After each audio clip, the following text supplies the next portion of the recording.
Tidakkah engkau berpikir satu waktu engkau dari sisi keluargamu melayani Tuhan? Ya, obsesi saya masih terus sampai sekarang. Kemarin kami di GKI Perniagaan dengan Pak Yuke, ya presentasi Mika, sekaligus saya khotbah keluarga yang bersaksi, begitu ya. Saya sampaikan, saya rindu satu waktu ada satu KKR di mana khotbahnya Pendeta Firman Sirait, MC-nya Katie Sirait, singer saya Greta Sirait dan Kenan Sirait, pemain musiknya Keisha Sirait. Artinya keluarga Sirait. Anak saya sudah main musik 2 orang, ya istri saya guru sekolah minggu. Dan harus jujur kita mengakui, itulah kebahagiaan. Yang paling saya takuti dalam hidup ini bukan bagaimana nanti keluarga kami, bagaimana nanti saya menyekolahkan anak saya, bukan itu, ya. Tetapi yang paling saya takuti dalam hidup ini, jadi apa kalau anak saya? Dan itu jadi beban doa saya yang paling berat. Saya ingin minta supaya Tuhan pelihara mereka menjadi anak-anak yang melayani Tuhan. Entah apapun kerjaan mereka itu urusan Tuhan lah. Tapi yang pasti dia tidak jadi pencuri, gitu ya. Tapi bagaimana mereka melayani Tuhan itu mimpi saya. Ya. Akhirnya saya pun sadar, bagaimana bisa? Taruhannya adalah kita, orang tua. Bagaimana kita memberikan contoh pada anak-anak kita. Nah, hari ini kita akan belajar dari seorang yang tampil sekelebat di dalam perjanjian baru, tetapi menjadi orang penting yang mencatat sejarah dan menggores garisan yang indah di tengah-tengah kehidupan keluarganya. Dia adalah Simon. Nah, kita akan belajar dari hal ini, saudara. Kita buka Alkitab kita, Markus pasal 15 ayat 21. Kalau saudara sudah ketemu Markus 15 ayat 21, bagian ini akan kita baca.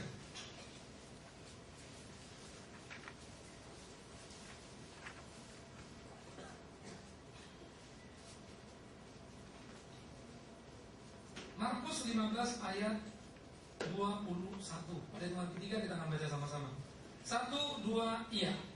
Pada waktu itu lewat seorang yang bernama Simon, orang Kirene, ayah Alexander dan Rufus, yang baru datang dari luar kota, dan orang itu memaksa mereka untuk memikul salib Yesus.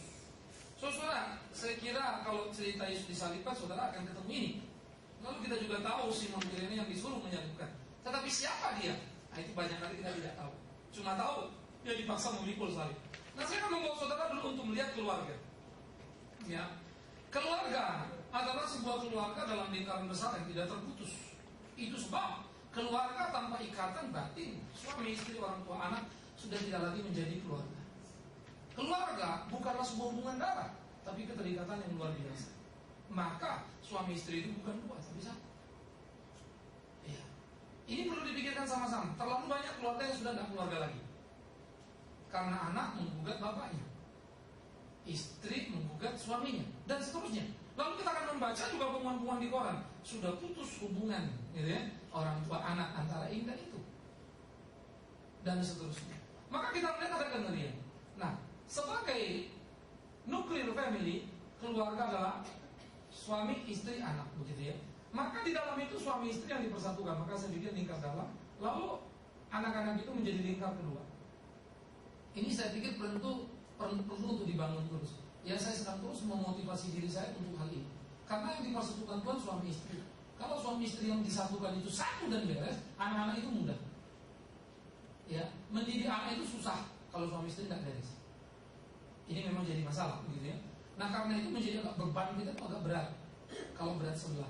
Maka seringkali seorang ibu berkata, Pak, saya punya suami tapi seperti janda saja saya membesarkan anak.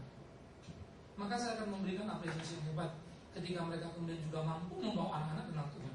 Itu kasus pada Louis dan Eunice yang berhasil mendidik anak-anak mereka menjadi beriman seperti Timotius, sekalipun suaminya tidak tercatat. Ya, di sana menjadi orang yang mewariskan iman pada sang anak. Oke. Nah, ini menjadi satu gambaran yang perlu kita ingat. Nah, bagaimana keluarga kemudian semua memberi diri? Nah, kita akan belajar dari yang berikut ini, yaitu dari kasus Simon, orang Kirene. Ini misalnya Simon ya. Nah, maka di dalam hal ini saudara, suami istri itu bernama Simon dan istrinya. Nah, Simon dan Kirene sangat menarik sekali untuk kita pelajari sama-sama. Karena di dalam bagian itu kita melihat, sekarang supaya saudara dapat bayangan dulu, kita buka dulu Roma, ya, pasal 16 ayat 13.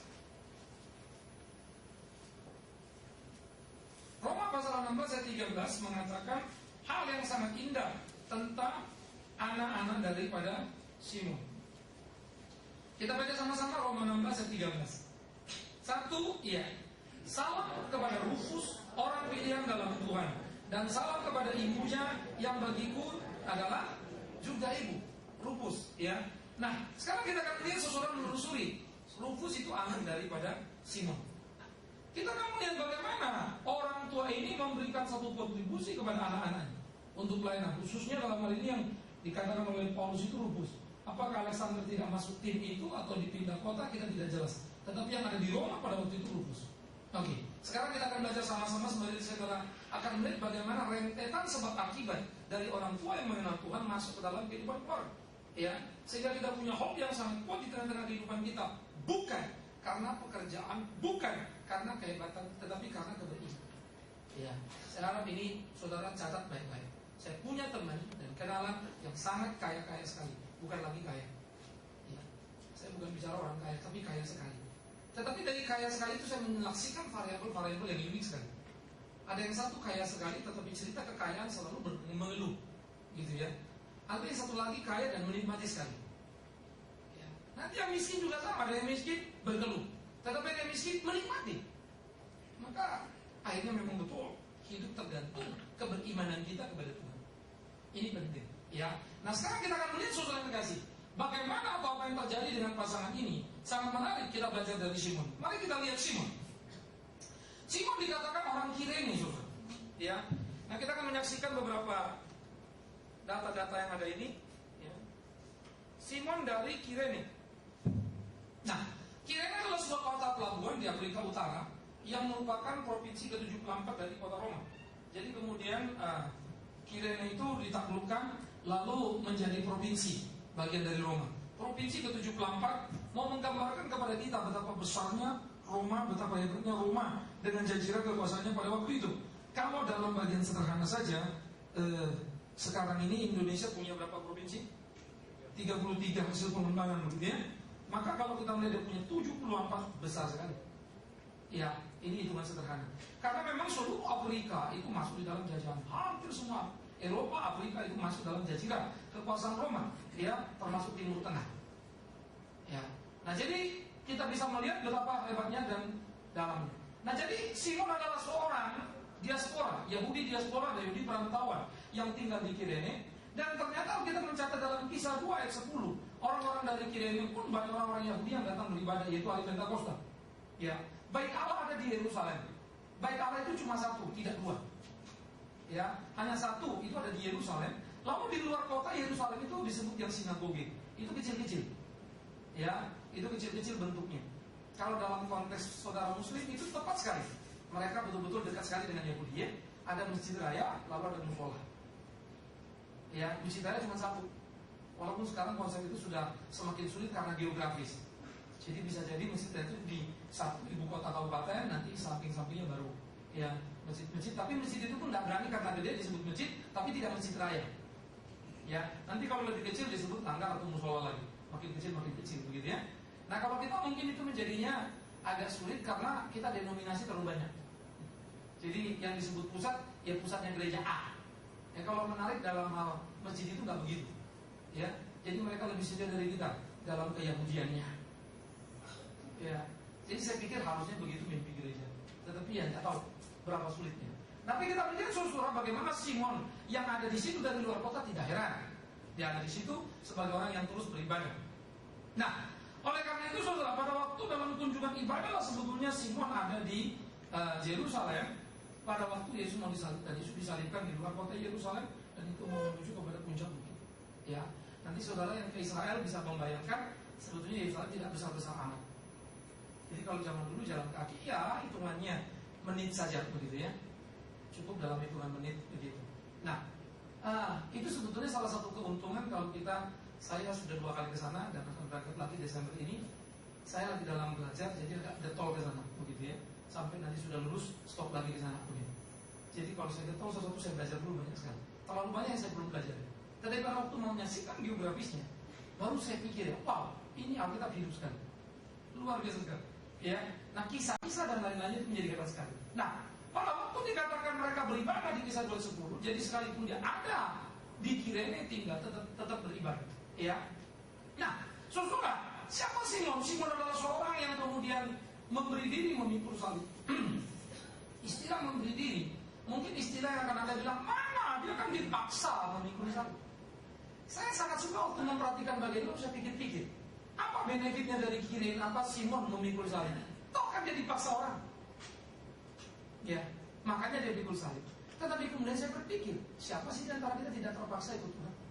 Apa ada di antara kita ini yang dengan sadar dan pilihan sendiri mengikut Tuhan? Omong kosong, mana ada? Semua kita juga dipaksa ikut Tuhan. Dalam tanda petik. Alkitab mengatakan semua orang sudah berdosa, tidak ada yang benar, tidak ada yang berbuat baik. Tidak ada orang yang dengan sadar mengikut Tuhan. Tidak ada satu orang pun yang mencari Allah. Itu kalimat Alkitab. Jadi kalau kita bisa ketemu dengan Tuhan, itu bukan karena kita cari Tuhan, tapi Tuhan mencari kita. Itu karena Yesus. Sehingga semua orang dipaksa dalam tanda petik bertemu Tuhan. Untunglah kita dipaksa masuk dalam kebaikan dan bukan kejahatan. Untunglah kita dipaksa menerima, merasakan kesukacitaan, bukan kesengsaraan. Untung kita dipaksa menemukan kebenaran, bukan kesalahan. Nah, Simon adalah orang yang sangat menarik. Di situ paradoks. Waktu dia dipaksa memikul salib, dia memikul salib. Dan orang pertama yang memikul salib secara konkret dalam sejarah adalah Simon. Ya, Simon orang yang beribadah. Tetapi Simon bukan imam. Dia hanya seorang diaspora, Yahudi perantauan yang setia beribadah. Sehingga Simon merepresentasikan orang-orang yang dekat dengan Tuhan, yang mau memikul salib. Tetapi siapa yang pertama masuk ke surga, yang diselamatkan? Penyamun. Itu di atas bukit Golgota. Engkau sekarang bersama dengan aku di Firdaus. Saya lagi menelusuri seluruh bentuk-bentuk replika-replika, lepasan-lepasan dari setiap peristiwa. Ya, khususnya dalam penyaliban Yesus. Kenapa Yesus tahu seperti itu? Ya. Waktu kemarin saya di sana memimpin rombongan, kita ada Via Dolorosa begitu ya. Beberapa kali titik jatuh.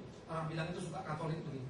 Tetapi lepas dari asumsi itu, tetapi kita coba mulai mau memperhatikan geografis berangkat, jatuh, lalu kalimat yang diucapkannya. Semua itu menarik sekali. Iya, justru nuansa titik awal sampai kepada titik penyalibannya, tidak ada satupun kalimat penyerahan di mana dia kemudian menangis, menyesal dan seterusnya. Tetapi kalimat kemenangan, itulah jalan saya. Siapa engkau, apakah engkau raja? Itu Pilatus. Engkau sudah menang. Hebat. Lalu dia disalibkan, dia tidak berkeluh kesah. Bahkan di atas kayu salib yang melakukan hal yang tidak mungkin dilakukan manusia. Ia selamatkan jiwa. Nah, jadi saudara, keterlibatan orang yang ada di sekitarnya bukan sebuah kebetulan. Bukan kebetulan penyamun itu percaya pada dia di atas salib. Tetapi saya kemudian melihat simbolik yang berpesan. Siapa yang diselamatkan? Simbolnya bagus ya. Orang paling jahat ya penyamun waktu itu. Siapa yang memikul salib? Orang paling baik. Ya Simon waktu itu.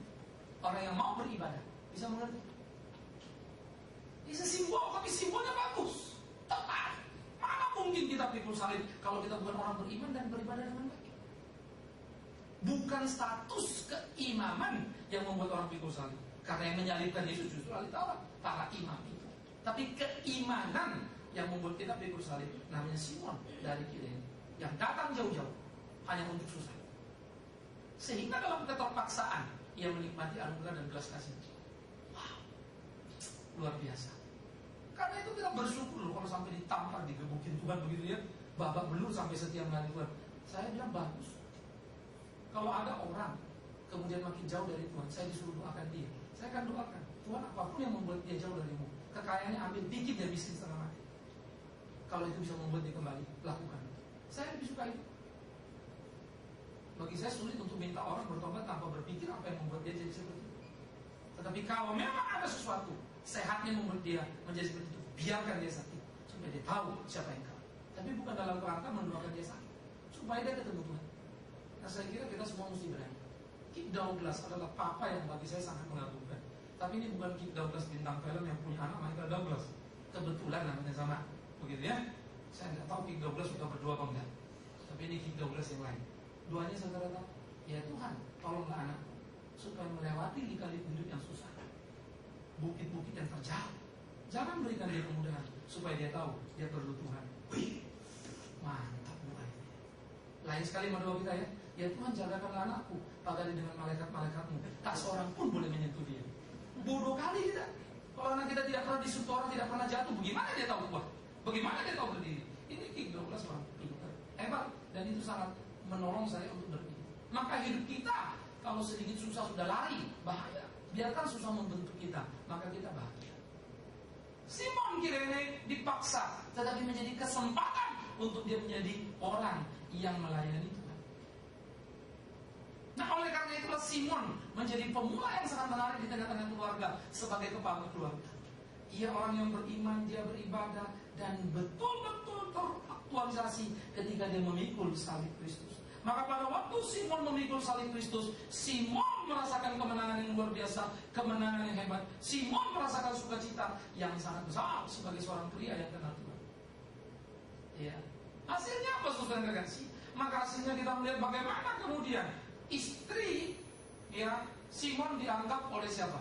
Paulus sebagai ibuku. Waduh, saya suka kalimat itu. Nanti kita bertanya kenapa di dalam kitab Roma nama Simon tidak disebut. Maka kalau kita melihat grafik itu, Paulus saja kemudian kenal Yesus itu kan bertahun-tahun. Lalu 3 tahun ada di tanah Arab sebelum pergi pelayanan. Jadi paling tidak ada tenggang waktu 8-10 tahun. Secara kasar hitungan baru kemudian peristiwa ini terjadi. Dan Roma itu kan bukan yang pertama ya dari pelayanan Paulus. Maka kalau kita melihat di dalam traveling Paulus itu, berarti ibu dari Rufus, yaitu istri Simon, pasti sudah cukup tua, maka dianggap ibu oleh Paulus. Dan Rufus pada waktu itu mungkin sudah beda-beda dikit saja umur dengan Paulus, menjadi pengikut daripada rasul ini, belajar begitu ya. Dan waktu itu mereka sudah tinggal di Roma. Maka di dalam kitab Roma kita membaca salam untuk Rufus yang ada di Roma. Jadi dari Kirene rupanya sudah pindah, dan di sini Simon sudah tidak ada lagi. Ya, kemungkinan besar sekali sudah meninggal. Sama seperti Yusuf tidak ada waktu Yesus disalib. Yang ada hanya Maria, begitu ya. Nah, itu tidak dicatat Alkitab. Tapi kan kita bukan autobiografi. Hanya Maria waktu itu dalam kurung karena Yusuf sudah meninggal. Ya tidak ada. Kita cari jungkir balik mungkin tidak ketemu. Ya maka kita mesti rajin-rajin membaca, lalu mulai melihat kemungkinan-kemungkinan. Ya, karena yang mati-mati tidak ada kenangan-kenangan yang terlalu perlu dibicarakan. Ini selalu diskusi orang hidup dan buah dari orang hidup. Itu yang menarik ya. Maka buah dari Simon apa? Istrinya. Sangat luar biasa sekali. Kalau seorang seperti Paulus berkata, ibuku juga. Itu kenapa? Pasti ada kekaguman pada ibu itu kan. Ada rasa kedekatan yang luar biasa. Ya. Ada satu orang kaya sekali. Lalu orang panggil dia mami. Saya dekat tapi belum berani panggil. Sampai satu waktu saya ngomong, sorry, saya belum berani panggil mami sampai merasakan nanti sesuatu ya saya rasa baru saya rasa panggil. Karena saya nggak mau itu sekedar panggilan. Kalau seseorang saya panggil, saya harap saya punya kedekatan tersendiri. Sampai satu waktu saya sakit, ya dia tahu dan dia urus habis semua, harus masuk, harus operasi. Dan waktu saya operasi dia datang, hati saya sangat ram dan kayak orang menangis lah gitu ya, senang sekali. Kenapa? Ini orang hebat kok. Ada waktu datang urusin saya. Lah ngurusin saya pembiayaan saja sudah bagus. Iya kan? Saya operasi hernia. Datang sampai ke situ. Habis itu cek semua, tanya lagi istri saya, apa ini, apa itu. Waduh, luar biasa banget. Ya, sejak itu saya pulang dari rumah sakit, saya panggil dia mami sampai sekarang. Dan dia yang bilang, kamu di TV kenapa lari? Masuk. Nanti kita doain dulu dunia. Udah hitung berapa? Segini sih, mahal juga. Pergi, mulai. Ya, sehingga dia menjadi mami bagi saya. Maka saya mulai membayangkan apa yang dirasakan Paulus pasti ada kedekatan batin. Nggak ada kita akan menyebut seseorang mami atau ibu atau apapun kalau tidak dekat. Iya kan? Nggak ada perasaan sahabat begitu. Ngomong kosong itu. Maka kedekatan-kedekatan itu membuat kita familiar. Sampai kemudian kalau satu waktu kita tidur di rumahnya pun kita udah nggak sungkan kan? Kedekatan. Nah ini perlu sekali untuk kita pikirkan saudara. Ya, dia pergi ke luar negeri sana.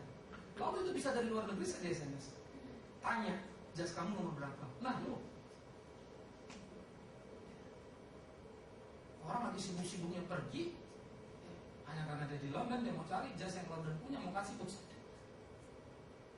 Apa itu? Kedekatannya. Maka bagi saya penting. Ada orang yang kemudian makin dekat dengan saya, sahabat saya, apa saya, yang saya rasakan kekentalan. Maka saya mulai membayangkan sekali lagi Paulus begitu dekat rupanya dengan ibu daripada Rufus atau istri daripada Simon. Wow. Simon, berbahagialah engkau, karena Kristus yang kau kenal di dalam pengalaman jalan salib yang kau bawa ke rumahmu sudah membuat istrimu menjadi pengikut Kristus yang baik dan sangat luar biasa karena disukai banyak orang. Dan Rasul Paulus merasa itu ibu. Salam kepada Rufus, kepada ibunya yang juga anak ibu. Ini kalau Rasul mana tulis bahasa basi sih? Kalau kita mungkin masih bisa bahasa basi dan kebanyakan basi begitu ya. Ibu-ibu tapi nggak diurusin. Ibu kan urus sendiri saja, kadang kita abaikan namanya. Apalagi ibu yang cuma disebut ibu.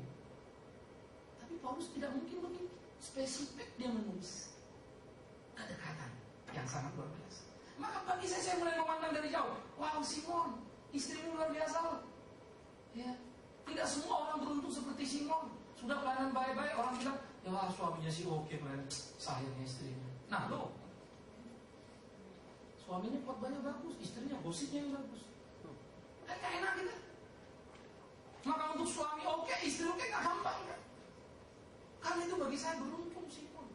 Simon memberikan dirinya, yes, istrinya juga memberikan dirinya. Dan dicatat di ayat dari Alexander dan Rufus yang menjadi rekan sekalian khusus.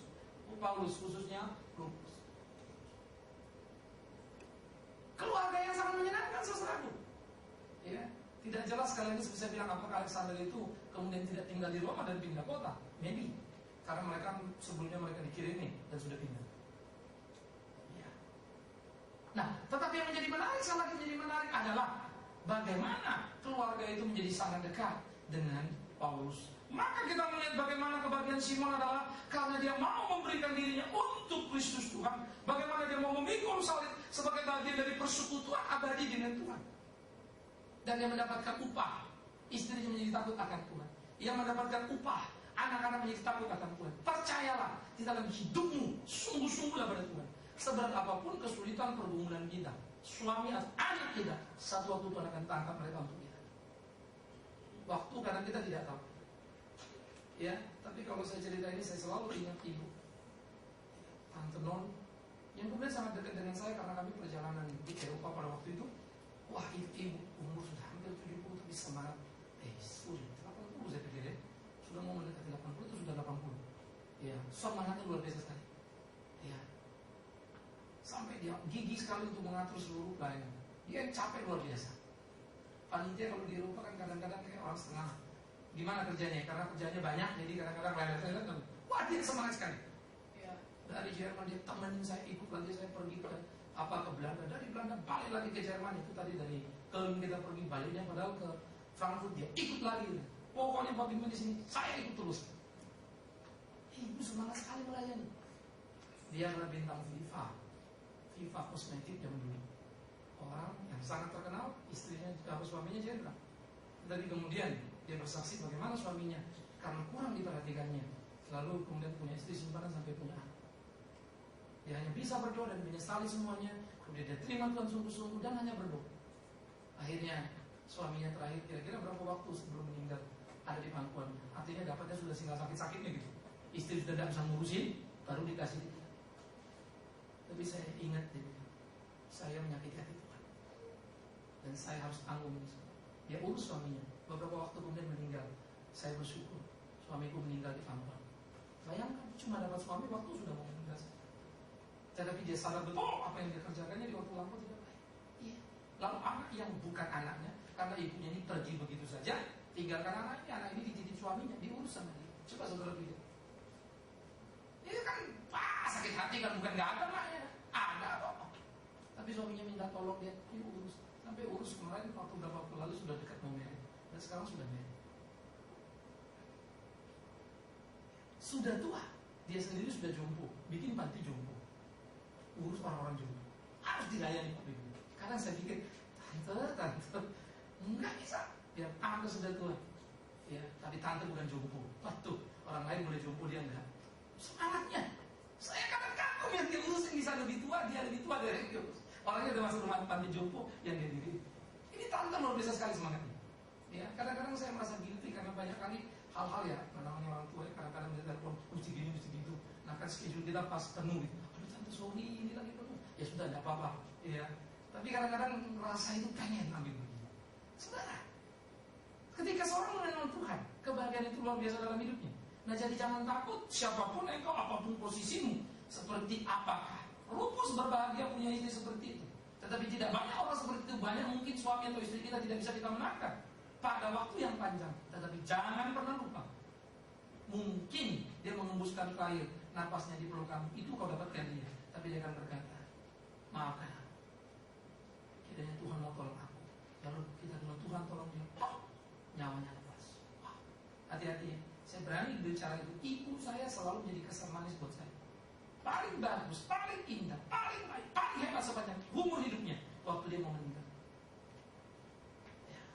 Hanya hari-hari itu saja, itu menjadi kesan membekas, melewati seluruh sepanjang hidupnya yang dia berikan buat saya.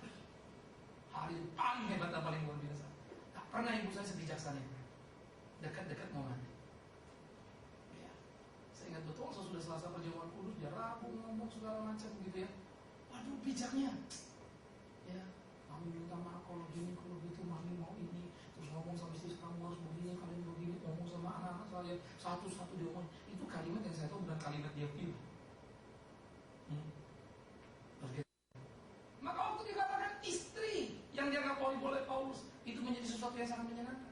Kadang-kadang kita mendapatkan ibu kita hanya dalam bilangan jam, bersyukur bilangan tahun. Wah, aku mau yang ini, langsung lipat. Jangan. Tetapi kenangan hari itu sangat menghancurkan dan merubah seluruh pengharapan saya, makin mengerti lagi betapa hobi itu tidak boleh pernah putus, karena Tuhan selalu membuat hal yang luar biasa. Saya berdoa dan mengantar mama saya pergi ke surga. Itu bahagia batin saya. Karena waktu doa dia bilang, aku udah dijemput Tuhan ini, mereka udah mau datang. Wah, kereta surga udah datang gitu. Aduh, hari Sabtu benar minta doa Tuhan, kalau mau bawa mama bapak lah. 10 menit, luar biasa ya, baik Tuhan, baik sekali. Maka detik terakhir yang jumlahnya cuma beberapa hari itu justru mengalahkan berpuluh-puluh tahun, ya ibu saya. Kalau Tuhan baik, Tuhan pasti kasih kok. Ya, maka yang anak-anak jangan pernah kurang ajar pada orang tua. Selagi kau bisa kerjakan apa yang bisa kau kerjakan. Saya beruntung diberi kekuatan oleh Tuhan, habis-habisan mengurus mama saya. Tapi saya dapat berkat yang besar, yang tidak mungkin bisa dikasih siapapun juga. Pengalaman kenangan manusia yang kuat. Nah, ya. Maka kalau keluarga memberi diri, percayalah, selalu berkat. Maka ambil posisi kita di mana. Ya, apa yang dilakukan Simon menarik. Maka sekarang kita melihat bagaimana dengan istrinya. Maka istrinya tadi yang kita kenal sebagai seorang yang sangat cinta kepada Tuhan, yang dia adalah memberi diri melayani Tuhan. Ya, dianggap ibu oleh Paulus. Kenapa dia memberi diri melayani Tuhan? Karena suami membawa berkat salib ke dalam rumahnya. Maka sang istri percaya kepada salib itu dan hidup setia untuk melayani Tuhan. Jadi keluarga ini menjadi buah daripada sebuah pengalaman yang mereka terima. Kebersamaan dengan Yesus, sang suami itu merasakan dan membawanya ke dalam rumah. Engkau ingin membahagiakan rumahmu? Ajarlah keluargamu memberi hidupnya pada Tuhan. Ya, mungkin saudara punya sejuta kesempatan bikin anak jadi itu bukan segala-galanya. Mungkin kita banyak kolega untuk kasihkan kita kerjaan. Maafkan saya, bukan itu puncak kebahagiaan. Tetapi penting bagaimana kita betul-betul di tengah-tengah kehidupan kita memberi diri melayani Tuhan, sehingga betul-betul nanti dari sini dia mempunyai satu hubungan yang sangat indah, sangat manis, dan itu menjadi satu pengalaman yang luar biasa di dalam kehidupan. Saya mau tanya saudara, kalau ada bapak baik sekali orangnya, teman kita baik, istrinya baik sekali, teman kita baik, dan kita tahu keluarga ini baik sekali, lalu anaknya nggak punya kerjaan, Anda akan tolong apa dia? Halo? Bukan saja tolong, kita akan berusaha sebisanya supaya anak itu dapat kerjaan. Apa warisan paling bagus dari orang tua? Integritasnya, imannya, yang bisa diwariskan menjadi hal yang menjamin masa depan anak-anak. Ya. Dulu kami pikir anak saya mau saya sekolahkan di Jerman, terlalu banyak yang minta. Taruh sini, taruh sini, taruh sini. Kata saya banyak karena di sana di keluarga. Ya. Nah, tetapi saudara, saya belum tahu bagaimana. Apa mungkin juga di sini, ya kemungkinan akan kuliah di Jakarta. Ya, saya pikir yang mau ambil musik. Kalau mungkin Jakarta, yang di Jakarta orang tanya itu kan mahal. Tapi yang sono juga bilang masukin sini aja kok universitasnya. Ya rektornya ya yang punya ya ketemu saya, suruh masuk. Taruh sini saja Pak nanti anaknya kalau memang senang musik. Artinya apa? Saya pikir-pikir bahwa baik sekali. Semua juga Tuhan akan atur buat kita. Ya. Nah, oleh karena itu, ketika sang suami memberikan hidupnya kepada Tuhan, lalu sang istri memberikan hidupnya juga kepada Tuhan, bahagialah. Karena keluarga itu hanya menjadi satu keluarga yang besar dalam cikal bakal, menjadi pelayan yang tercatat di dalam Alkitab. Sekejap liwat, tetapi kesaksian tentang mereka sangat menarik sekali. Maka ada beberapa rentetan titik-titik penting yang kemudian kita bisa melihat. Kesan mendalam yang ditimbulkan oleh Paulus terhadap keluarga ini. Kesan mendalam yang digoreskan oleh Simon ketika terlibat waktu dia memikul salib Yesus. Maka akhirnya saudara kita melihat bagaimana dengan Rufus. Kita akan lihat ini istrinya. Nah Rufus apa? Rufus masuk dalam tim pelayanan Paulus. Saudara Rufus disebut apa? Disebut oleh orang pilihan oleh Paulus. Saya lagi pikir-pikir, saya perhatikan ya. Ini sahabatku, teman sekerjaku. Waktu pas disebut Rufus orang pilihan Allah, saya lagi pikir-pikir apa maksud Paulus? Mau menaruh ke situ, ya. Tetapi saya coba mengkira-kira. Ini pikiran saya, ini analisa saya pribadi. Maka saya mulai mengkira-kira, pasti Paulus dong tahu apa yang terjadi dengan Simon. Ya, karena dia sangat dekat dengan keluarga ini, pasti kemudian mereka cerita. Lalu waktu cerita, pasti dia tahu bagaimana Simon ayah daripada Rufus itu memikul salib. Sehingga saya mulai menekan-nekankan orang pilihan itu umum. Semua juga orang-orang pilihan. Tapi kenapa pada yang lain tidak ditempatkan? Kenapa kepada Rufus itu spesial ditaruhkan misal kalimat itu oleh Paulus? Cukup dong bilang rekan sekerja. Ya. Apakah Paulus sedang berbicara mau menekankan bagaimana Tuhan bekerja di tengah-tengah kehidupan keluarga mereka sehingga ayahnya ikut memikul salib Kristus, menjadi orang yang dipilih untuk sebuah pekerjaan yang luar biasa. Maria dipilih untuk sebuah pekerjaan yang tidak bisa kita kerjakan. Si penyamun itu dipilih pada momentum yang tidak bisa kita gantikan. Semua kita selamat masuk surga seperti dia. Yes, oke. Semua kita percaya. Yes, oke. Semua kita orang pilihan. Yes, oke. Tapi ada momentum-momentum spesial yang tidak bisa kita gantikan. Apakah itu mau mengingatkan? Entahlah. Tetapi saya coba mulai melihat kedekatan daripada peristiwa apa yang dialami Simon ditarik ke garis anaknya. Bagaimana peristiwa penyaliban Yesus sangat membekas kuat pada hati Paulus. Karena Paulus memang adalah Saulus yang jahat itu, yang sesudah itu masuk generasi jadi muda, dia bantai semua murid-murid Yesus. Ya, sesudah sang gurunya terlibat dalam kematian Yesus, maka sang murid pembabatan murid-murid Yesus. Oleh karena itu, saudara, apa yang terjadi di dalam bagian-bagian perjalanan seperti itu berjalan dan bergerak, maka kita melihat ketika dia menyebutkan orang pilihan ada sebuah tekanan yang mau disampaikan. Saya menangkap semacam keingatan kepada apa yang dikerjakan oleh Simon ayah, orang yang dipilih untuk sebuah momen khusus. Ya. Nah, disitulah kemudian Rufus kita lihat menjadi orang yang memberi diri untuk melayani Tuhan, menyenangkan.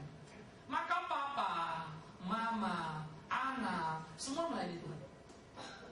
Bisa nggak? Bisa sekali. Siapa bilang tidak bisa? Maka saya harap kalau Anda punya anak kecil, jangan biasakan anak itu menentukan pilihan mau ke gereja atau tidak. Saya lebih suka Anda setengah memaksa anak pergi ke gereja. Banyak orang belajar demokrasi tapi tidak ngerti demokrasi hakikat secara inti. Ya. Banyak orang belajar mandiri tapi mandiri yang salah.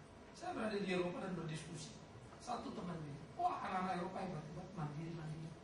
Wah ya, bagus. Ya, anak Indonesia ayah ngurus ini, mesti diurus, ini diurus.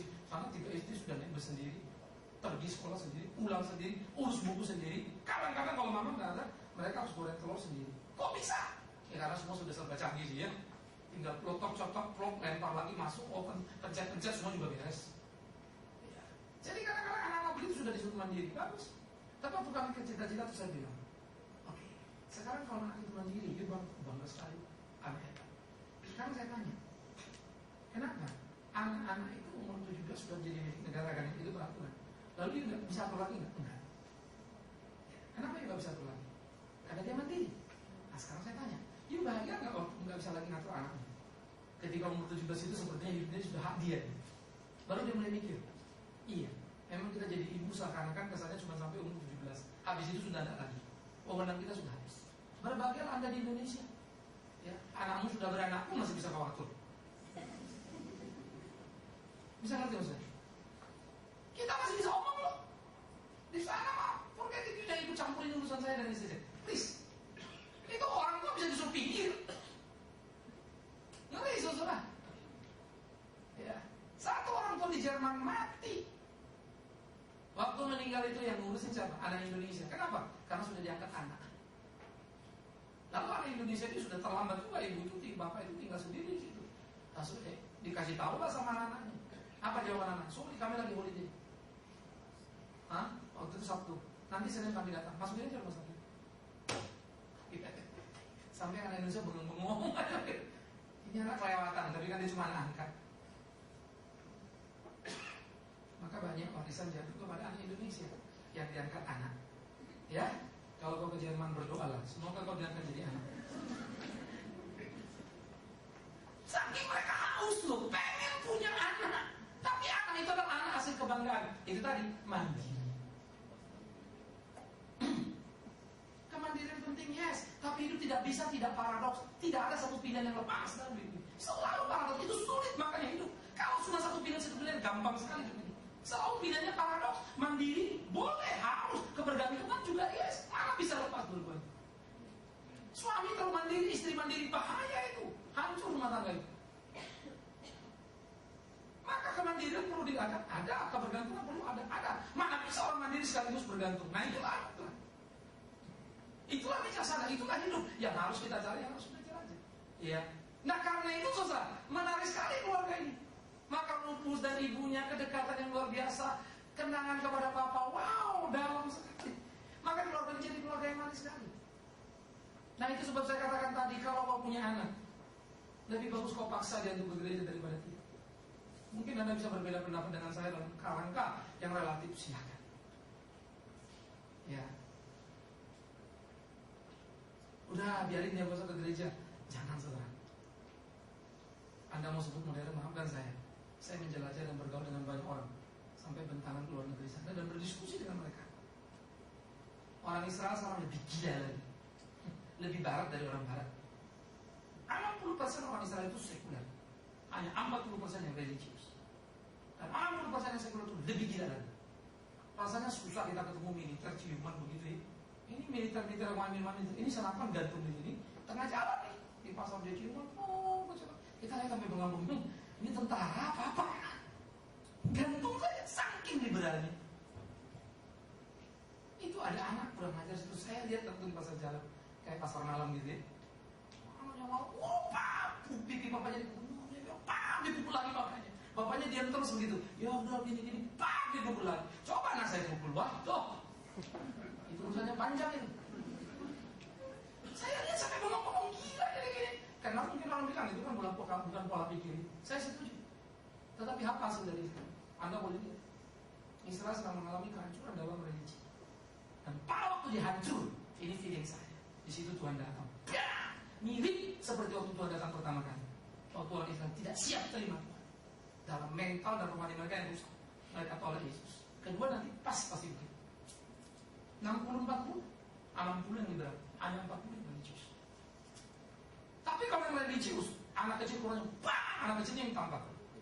Yang sekuler, anaknya nampak bapaknya. Yes, anehnya, Anda itu bisa lihat kontras sekali sudah. Maka kalau kita melanglang buana lihat realita hidup, kadang-kadang kita kaget-kaget. Terlalu banyak buku teori yang kita baca, tapi kadang-kadang kurang mendarat dalam kenyataan. Hanya kita juga harus hati-hati. Ya, jadi bawa anakmu untuk kenal Tuhan. Didik dia baik-baik. Selagi Paul itu bisa dibengkokkan. Satu waktu kalau Paul itu sudah keras, you mau bengkokkan dia sudah remaja, sudah pemuda, patah gitu. Sudah terlalu rawan, sudah terlalu sulit. Maka waktu masih bisa bengkok, waktu kecil bengkoklah, cangkoklah, bentuklah supaya dia bentuknya baik. Itu sebab sekolah minggu menjadi sangat penting. Sekolah minggu tidak boleh jadi tempat penitipan anak. Hanya dengan demikian keluarga bisa memberi diri, semua belajar dan diajari tentang kebenaran. Saya punya beban berat karena saya urus Paramita, tapi saya pikir di gereja ini generasi generasi ini apa yang mau dilahirkan? Saya lagi pikir anak pemuda terus mau dikembangkan.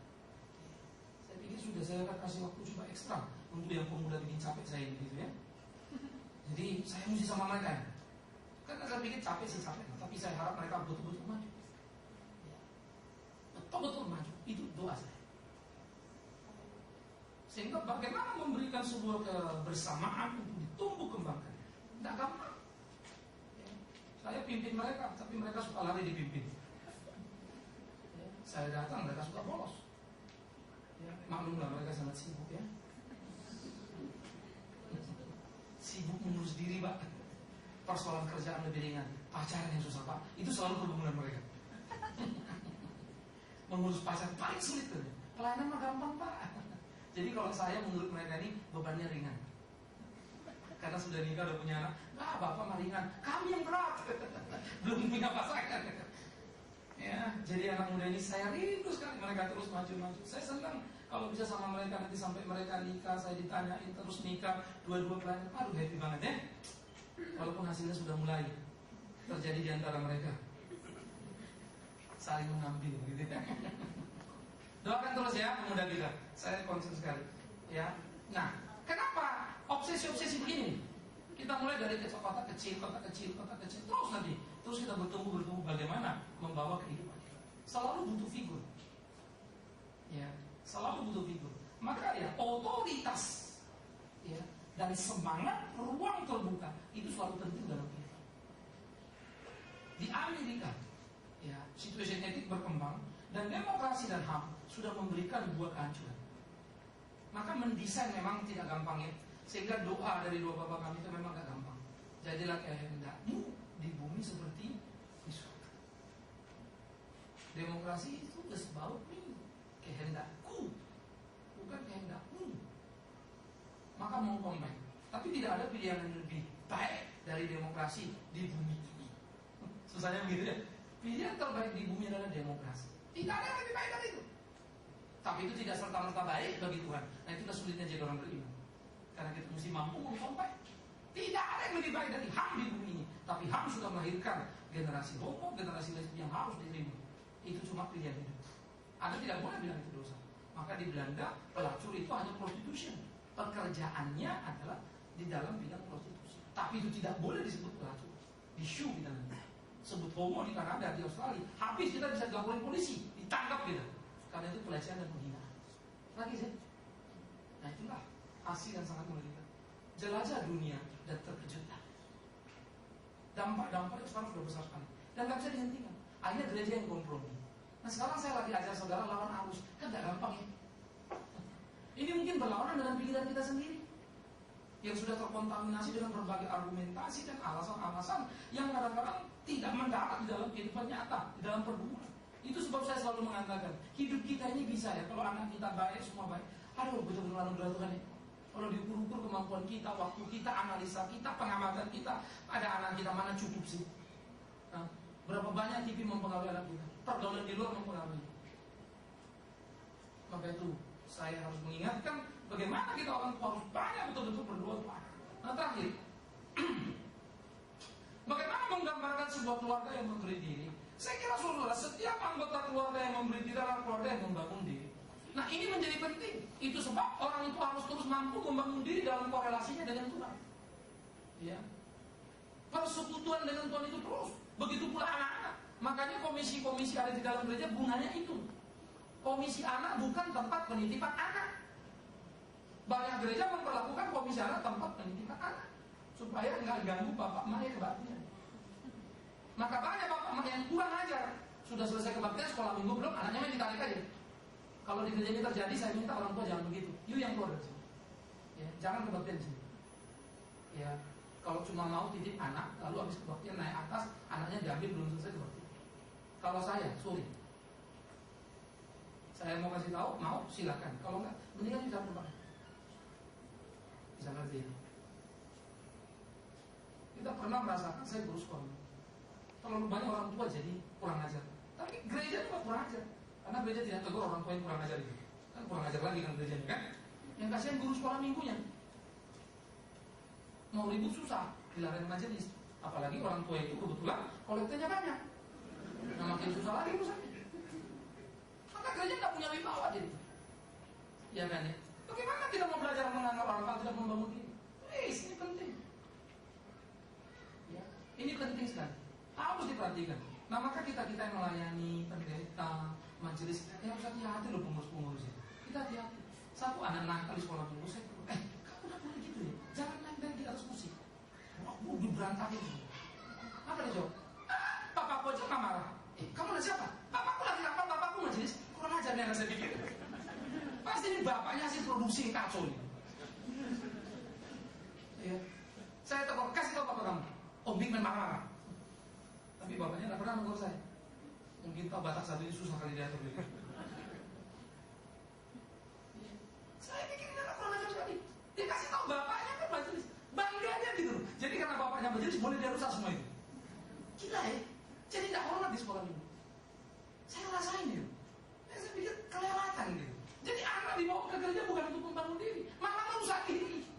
Ngerti ya? Padahal kan gereja membangun diri supaya dia tahu Tuhan, dia diajar hormat betul-betul. Malah kalau kita datang pas nunggu gini, anak kita belum selesai keluar, stop, masuk. Kamu kebaktian belum selesai. Nanti di luar kita ngomong, kalau papa datang mau jemput kamu, papa udah selesai. Tapi kalau kamu belum, jangan keluar. Didik anakmu kan begitu toh. Kecuali memang kalau mau dia jadi preman ya nggak apa-apa. Teruskan saja. Kalau perlu suruh lawan gurunya. Ya, nanti keluar suruh tendang pintu sana ya. Nah itu mobil saya yang biru suruh tendang lagi. Itu mobil pendeta, ayo tendang supaya lebih preman dia kan begitu. Kalau kita mau merusaknya silakan, rusak anakmu.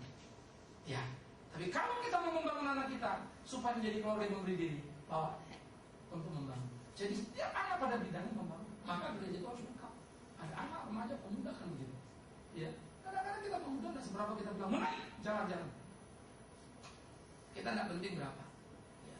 Semoga guru sekolah minggu kita tetap setia. Sekolah minggu dibuka bukan karena ada anak-anak.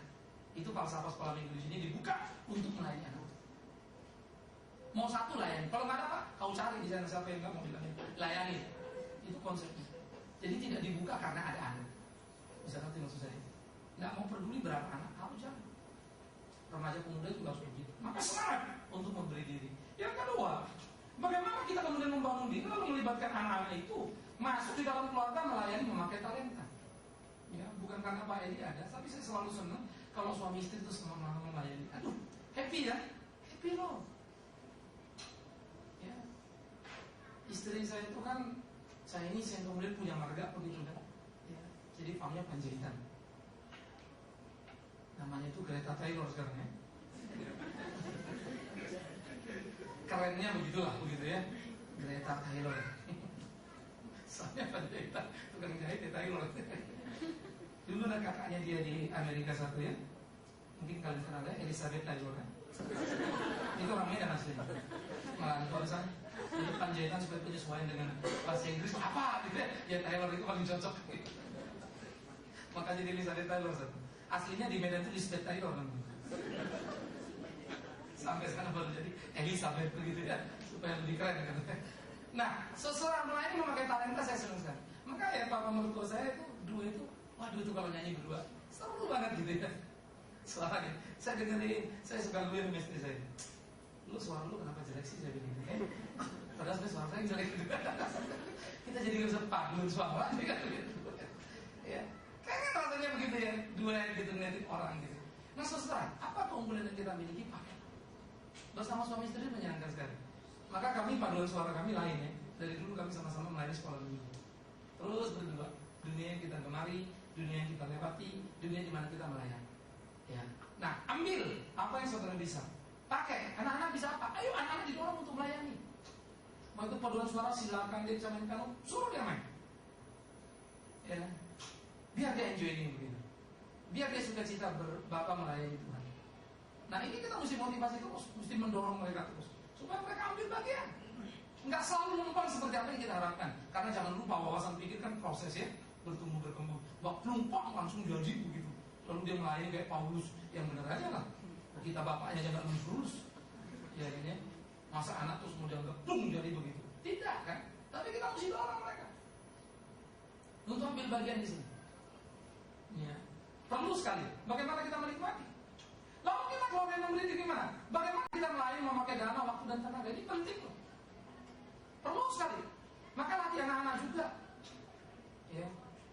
dengan uang, memberi kepada orang. Latih supaya mereka punya satu sensitivitas terhadap realita kehidupan dan pertumbuhan. Saya selalu ingatkan pada anak-anak saya, kalau kita punya uang, ada uang yang kita pakai, kita bisa makan di restoran, kamu harus ingat, tidak ada tiap bulan yang papa bisa terima. Ini anugerah.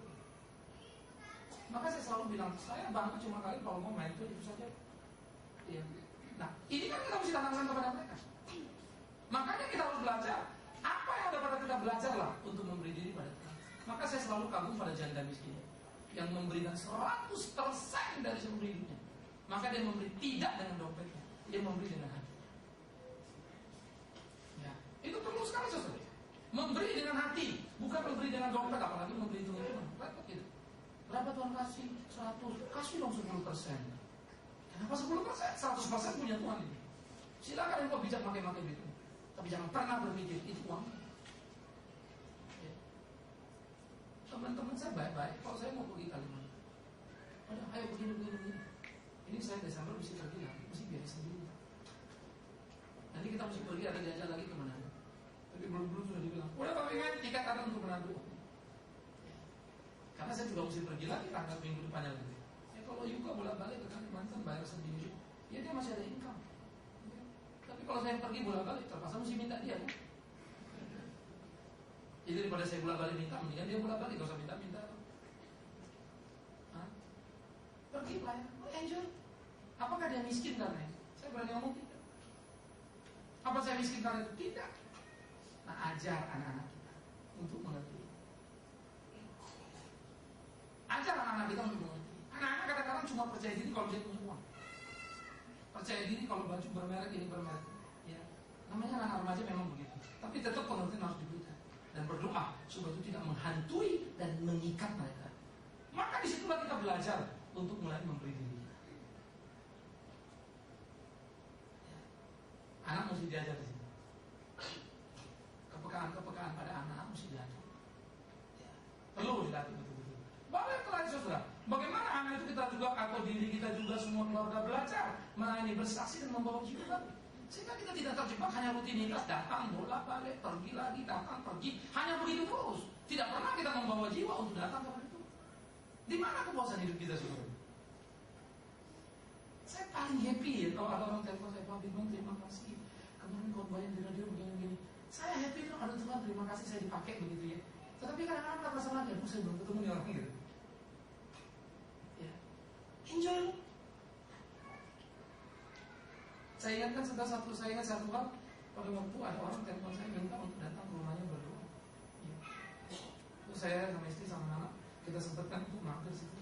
Sampai istri saya pergi karena orang ini dengar saya tidak sudah cancer 2 tahun. Sekarang sudah di tempat tidur terus. Jadi up and down gitu, dan terakhir ini udah menurun terus imannya. Mulai marah, kecewa sama Tuhan gitu. Ya. Tapi setelah ini terus dengarin khotbah. Mungkin antara tarik menarik lah dalam batinnya gitu ya. Saya datang ke rumahnya, terus kita ngobrol-ngobrol. Saya cuma tanya, siap kalau dipanggil Tuhan? Siap. Sungguh-sungguh kita doa ngomong gitu, apa dasarnya? Yang kan kita doa. Ini selalu juga memberkas pada hidup saya dan jadi aset dalam pelayanan saya. Sesudah kita selesai doa, kami pergi. Tidak ada ketemu lagi, lalu setahun lagi saya ketemu istrinya terus di situ. Tapi masih ingat kan? Inilah jeleknya kesibukan begitu ya. Mau balik lagi sudah lupa. Kenapa? Sesudah Bapak berdoa seminggu kemudian suami saya tenang sekali meninggalkan. Jadi mana? Lalu saya rasa, saya ini sebetulnya kurang baik. Memang dia bukan jemaat saya. Saya tidak kenal dia. Hal itu saya belum kenal. Tapi dia susah. Sesudah saya berdoa, saya kurang waktu lagi, lupa lagi untuk balik ke sini. Tapi seminggu kemudian dia dipanggil Tuhan, saya cuma tahu ceritanya. Tapi habis saya kemudian terjun dan bahagia bilang, Tuhan, aduh, pelayanan saya sebenarnya payah ya. Tapi kok Tuhan beri saya bahagia ya? Nah, saya masih berhak untuk mendengar cerita istrinya, bagaimana istrinya waktu itu merasa suaminya begitu tenang, banyak perubahan, terus dia meninggalkan dia. Saudara ngerti maksud saya? Seringkali kita nggak kasih waktu cukup baik, tapi Tuhan sudah baik. Alangkah indahnya dunia ini kalau kita beri waktu lebih lagi untuk menolong banyak orang. Luar biasa sekali baik. Ya. Ayo saudara-saudara, mari kita pikirkan. Banyak orang terpojok yang tidak berdaya. Yang kadang-kadang kita mesti cepat melayangkan mereka. Memang ada bagian ada orang yang susah, semua banyak juga susah. Tapi susah kan mesti diskala lagi. Oh ini yang perlu sekali nih. Ayo kita lihat situasinya. Kalau sudah ya ayo. Berapapun dan bagaimanapun itu harus kita kerja. Ya. Nah, di sinilah sebetulnya kita menemukan kebahagiaan. Jadi Anda mau bahagia. Entah di mana pun nanti anak kita tinggal, dalam negeri, luar negeri, bukan itu persoalannya. Di Jakarta, luar Jakarta, bukan itu masalah.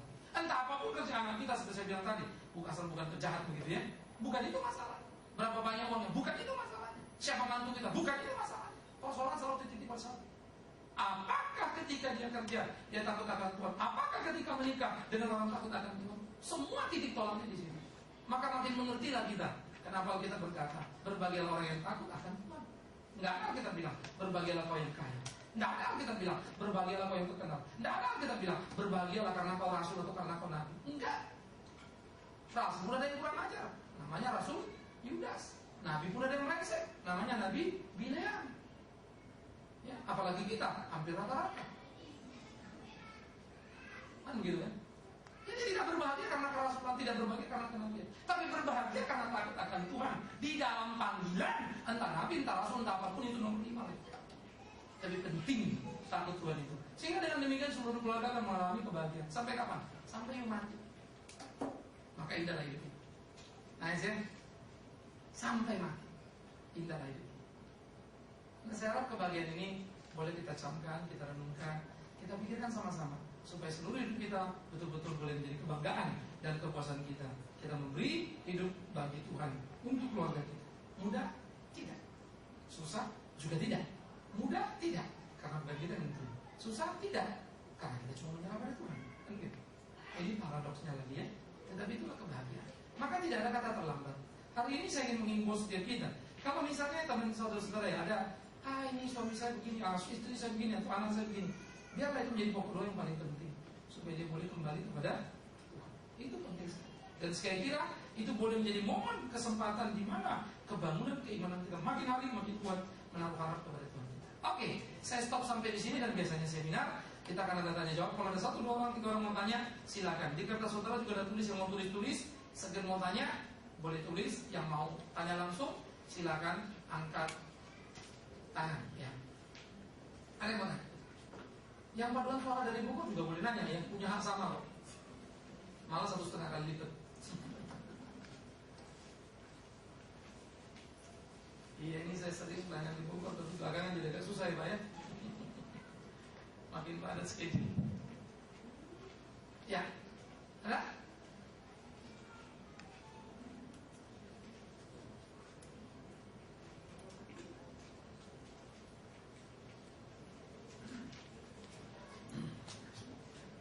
Siapa yang mulai?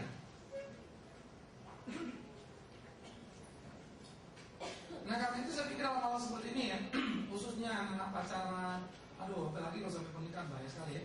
Pacaran dengan teman tidak seiman harus hati-hati. Terus berhubungan ya, jangan sampai itu terjadi.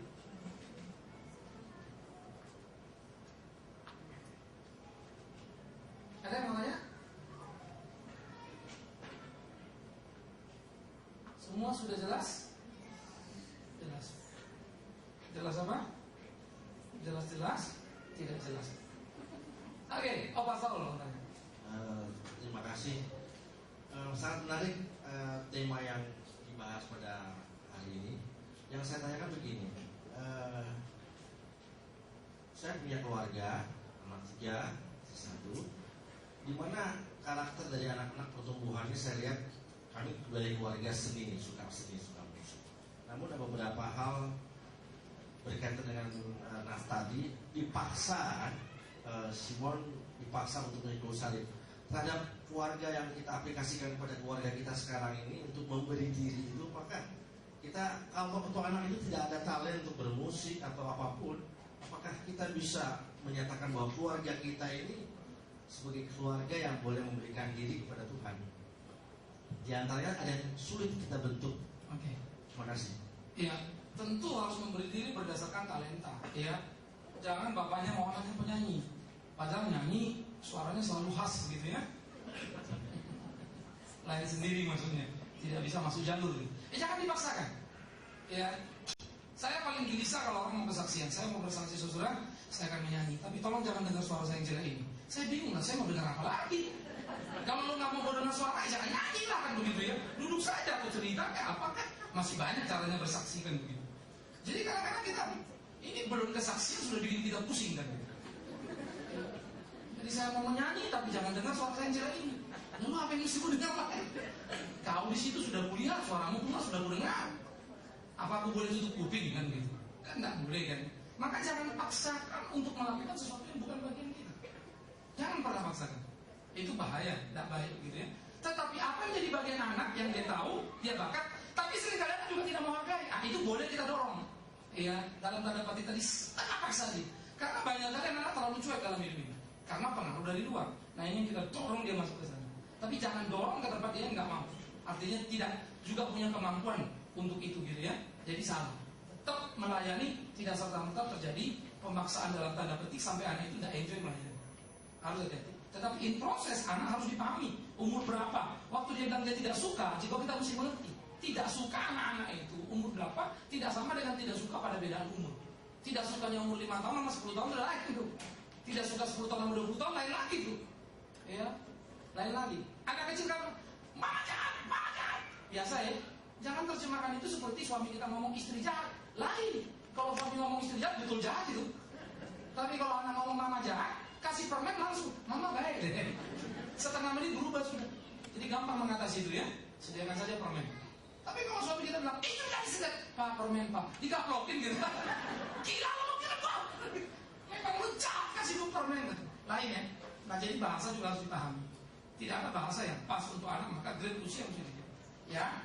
Jadi jangan dipaksakan kalau memang bukan talentanya hanya supaya orang tuanya senang. Maka belajar pun anak-anak jangan perlu dipaksa untuk menjadi juara pada kapasitasnya yang nyampe. Ya. Tapi harus tidak boleh dilepas. Tetap harus ada pendampingan gitu ya. Tapi kalau dia memang mampu, kita harus ajar dia dalam kerangka dia bertanggung jawab terhadap apa yang Tuhan sudah kasih menjadi milik dia. Dia mesti tahu itu. Dia tidak boleh sesuka-sukanya pilih apa saja, mengabaikan kemampuan yang Tuhan beri pada dia. Maka yang 2 jadi 4 itu Tuhan tetap satu. Yang 1 tentu 1 Tuhan marah. Nah anak belum ngerti itu, kita tolong, begitu ya, untuk menemukan. Oke, ada lagi. Ini kalau di Barat ya, pengertian tanggung jawab talenta itu besar. Itu sebab riset di Barat sangat kuat, termasuk menemukan anak-anak sejak dini. Umur 3 tahun main catur udah jago gitu ya. Main bola umur 7 tahun begitu. Itu mereka cari, mereka jelajah. Saya lupa di Swiss apa di mana ya. Ada paduan suara nyanyi anak-anak semua. Jadi umur berapa belas udah harus keluar. Nggak boleh ya. 12 sampai 13 mesti keluar lagi. Nah, Charlotte Angel ya? Charlotte Angel apa Charlotte? Bukan yang penyanyi itu loh.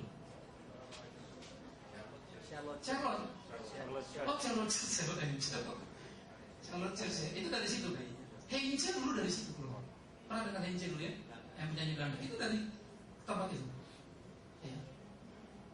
Terus Charlotte juga dari situ. Bagus. Ya. Nah itu namanya bagaimana itu dikembalikan Tuhan. Dan kagum ya. Oh, anak kecil pintar-pintar. Bukan anak kecil yang pintar, kita yang bego ngaturnya. Jadi jangan bilang anak kecilnya hebat-hebat. Nah, kita orang tua yang payah. Ya. Kadang-kadang kita banyak kecolongan. Saya juga rasa banyak kecolongan untuk didik anak banyak yang harusnya biasa kerjakan gitu ya. Oke. Kita lagi. Ya, Ibu silakan.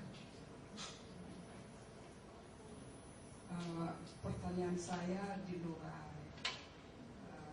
pendidikan untuk anak. Seorang bapak yang sudah pikun, katakan sudah berusia 68 tahun. Sekarang ini karena dia dalam keadaan pikun, daya ingatnya sudah berkurang. Kalau umpamanya kita ajak untuk mendengar Tuhan, berita Tuhan, mendengar tapi habis itu tidak, kurang dekat dengan Tuhan lagi. Terus kita berpikir bagaimana caranya menyelamatkan si bapak ini agar sampai nanti waktunya dia dipanggil Tuhan, dia benar-benar sudah mengenal Tuhan. Karena sehabis dengan pemberitaan Injil, kalau kita membaca Shalom umpamanya atau saat teduh, dia mendengar saat itu, habis itu gak ingat lagi. Bagaimana dengan keberadaan itu bapak? Oke. Ya saya ngerti. Terima kasih. Ya. Habis dengar Shalom sampai rumah, kau ingat lagi Shalom? Nah, ingat aku, anaknya si Opung itu kan. Lu bukan Shalom yang pun selalu ribuan kan gitu. Sometimes ada orang begitu, itu tak boleh dipaksa. Itu kan kelemahan kalau memang pikunnya sehingga daya ingat dia lupa. Itu bukan sebuah dosa. Itu kemampuan. Kecuali bebal. Kalau bebal lain, udah dengar masih ngelawan, udah dengar ngelawan, udah nggak tahu. Pikun lain. Tetapi orang pikun tidak ada alasan untuk tidak ke gereja tetap. Ya, karena sepikun-pikunnya orang pikun, 1 dari 50 khotbah pasti dia ingat. Ada ya, paling ada yang pendeta itu tadi bilang percaya Yesus selamat. Itu aja yang dia ingat dari semuanya. Mungkin yang lain dia lupa. Ya, paling nggak 1 nempel. Sehingga orang pikun lambat untuk diberi pengertian. Tapi berulang kali ada pengertian. Begitu ya, itu dulu satu. Yang kedua, bahkan orang gila pun sebetulnya ada penelitian riset. Orang gila itu tidak selalu terus-menerus gila. Ada satu waktu klik di mana dia itu sebetulnya paling normal itu. Tapi ya kegilaan itu saraf itu kan semacam dentakan kalau EKG jantung itu begini. Ya saraf itu juga begitu. Ya, kita ini semua gila semuanya. Cuma mengendalikan dirinya bagus itu saja. Orang waras sama tidak waras itu beda-beda dikit. Tipis banget. Maka seringkali kita tidak waras waktu tidak bisa mengendalikan diri. Kita melakukan apa yang kemudian kita sesali. Kan namanya gila kan? Tidak waras kan? Kok begitu kan gitu? Bang lepas loh. Ngapain tadi begitu ya? Itu awas. Ledakan emosi cukup untuk mengganggu. Ya, nah. Jadi ibu tidak perlu khawatir untuk kemudian berpikir yang terlalu jauh. Tapi yang jelas adalah bahwa terus dia beribadah. Kecuali di bawah ibadah dia nggak mau dulu. Ya. Itu lain lagi. Berarti ada pelayanan spesifik ya yang harus dilakukan. Tapi kalau ibadah dia mau tapi pikun, nggak mengapa. Ya, karena di surga itu kan bukan ada nanti kuis kan. Siapa pendeta lalu khotbah? Nggak tahu aku. Majelis nggak tahu aku. Apa yang nggak tahu aku? Neraka kau. Mana ada begitu itu? Kejam sekali lah malaikat kalau begitu kan. Protes kita sama Tuhan nanti. Ya, jadi jangan takut biar kata pikun pun tetap di bawah ya. Oke. Tapi orang pikun namanya pikun yang mesti dimaklumi. Jangan dimarahin juga. Pikun kali kau kata. Dari kemarin aku sudah begini. Kau tanya lagi. Jadi sometimes memang nggak gampang ya. Selalu kita orang sehat ngurus orang sakit susah loh. Benar ya, saya ngerti. Maka saya appreciate loh sama orang yang ngurus orang sakit bertahun-tahun. Iya, saya appreciate, hebat. Karena saya sendiri pernah stres ngurus gitu. Saya pikir itu gampang aja semuanya. Tapi pada dalam dulu berat ya. Apalagi orang pikun kita ngomong, lupa lagi ngomong, lupa lagi. Kadang-kadang anak udah nggak tahan gitu kan. Kapan ngomong sama bapak? Please, apa kita pikun? Ya nggak pikun jangan ikut-ikutan dong ya. Wajar kita mesti ngerti terus. Dia ngomongin aja doa, suruh dia doa.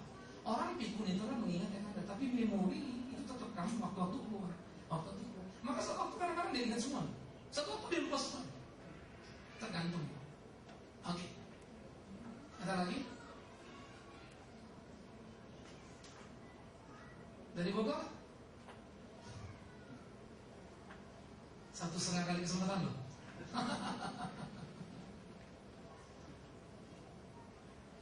Oke, yang mau kawin yang mananya?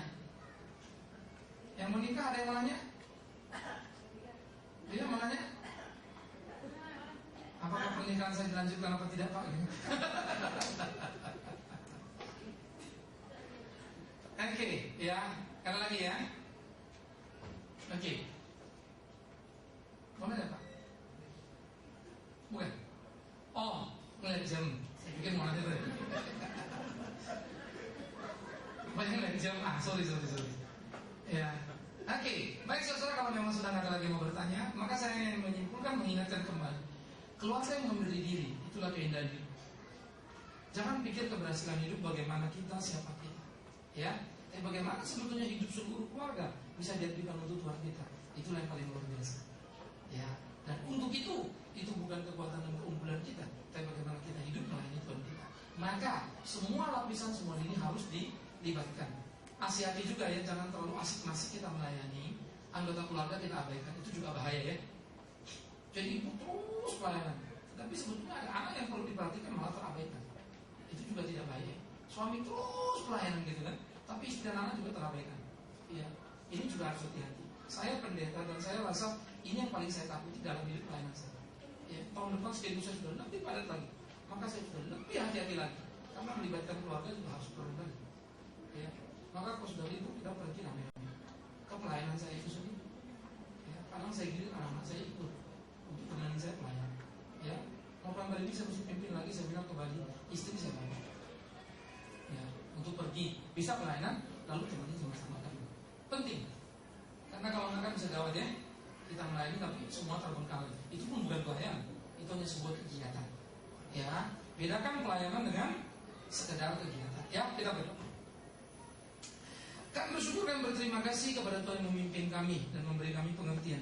Terus tolong pimpin kami dalam pertumbuhan kehidupan kami untuk semakin teguh beriman kepada Tuhan. Tak mudah, tetapi kami tahu ini menjadi suatu panggilan dalam hidup kami.